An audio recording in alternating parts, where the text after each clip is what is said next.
बारी उस सवाल की जो चुनाव के नतीजों से पहले पूछा जा रहा था, जो चुनाव प्रचार के दौरान पूछा जा रहा था कि जीत का सेहरा किसके सर बंधेगा बीजेपी की तरफ से, कौन होगा दिल्ली का सीएम। बीजेपी ने पूरा चुनाव सिर्फ और सिर्फ प्रधानमंत्री नरेंद्र मोदी के चेहरे पर लड़ा। सीएम कैंडिडेट की कोई जिक्र तक नहीं किया गया। नतीजों के बाद अगला बड़ा सवाल यही है।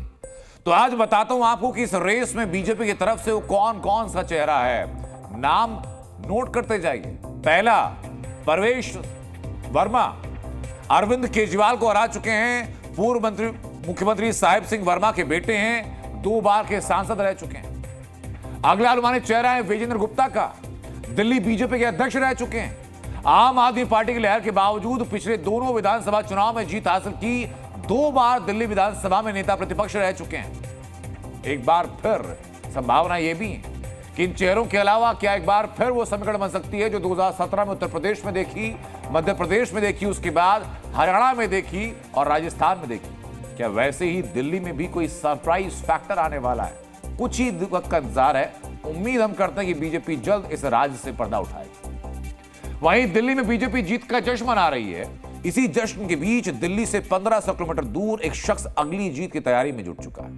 दिल्ली की नामुमकिन जीत को इसी ने मुमकिन बनाया। वो शख्स कौन है?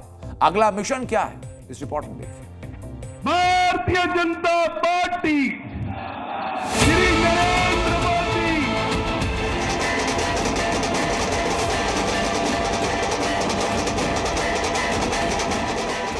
दिल्ली विधानसभा चुनाव में बीजेपी की जबरदस्त जीत का जश्न जारी है और इस जश्न के बीच जीत की जो वजहें तलाशी जा रही हैं उनमें से एक है आरएसएस यानी राष्ट्रीय स्वयं सेवक संघ।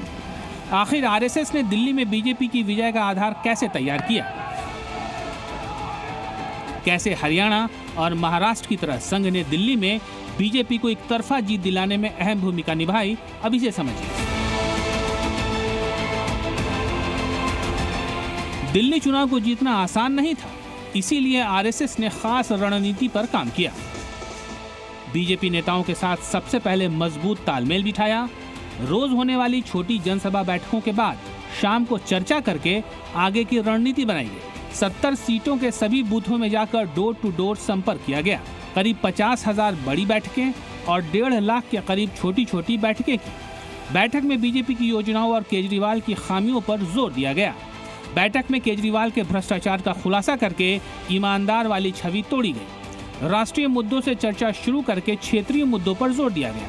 केंद्रीय मंत्रियों, वरिष्ठ नेताओं को संघ में छोटी छोटी सभाओं में शामिल किया गया। जानबूझकर चुनिंदा नेताओं को ही बड़ी जनसभा करने की इजाजत दी गई। आम आदमी के कोर वोटर्स से सीधे संपर्क साधा गया। अनुसूचित जाति बहुल सीटों और झुग्गी बस्तियों पर आरएसएस ने जमकर काम किया। आरएसएस के लगभग 50,000 स्वयंसेवकों ने छोटी छोटी टोलियां बनाई और मोहल्ला स्तर की संगोष्ठियां की। जो लोग मंदिर गए उनको मंदिर में पकड़ा, जो लोग शादी ब्याह में गए उनको वहां पकड़ा, जो लोग सुबह खेलते थे, जो लोग मॉर्निंग वॉक करते थे, इवनिंग वॉक करते थे, उनको पकड़ा। और जो जिसको बोलते हैं कि मैक्रो जो इन्होंने रणनीति बनाई, वो रणनीति इनकी कारगर कर गई। आरएसएस की इस रणनीति का ही असर हुआ कि जो पार्टी बीते 27 साल से सत्ता से बाहर थी, जिसका जमीनी स्तर पर संगठन नहीं था, वो इतनी बड़ी जीत हासिल करने में कामयाब रही। ब्यूरो रिपोर्ट, जी मीडिया।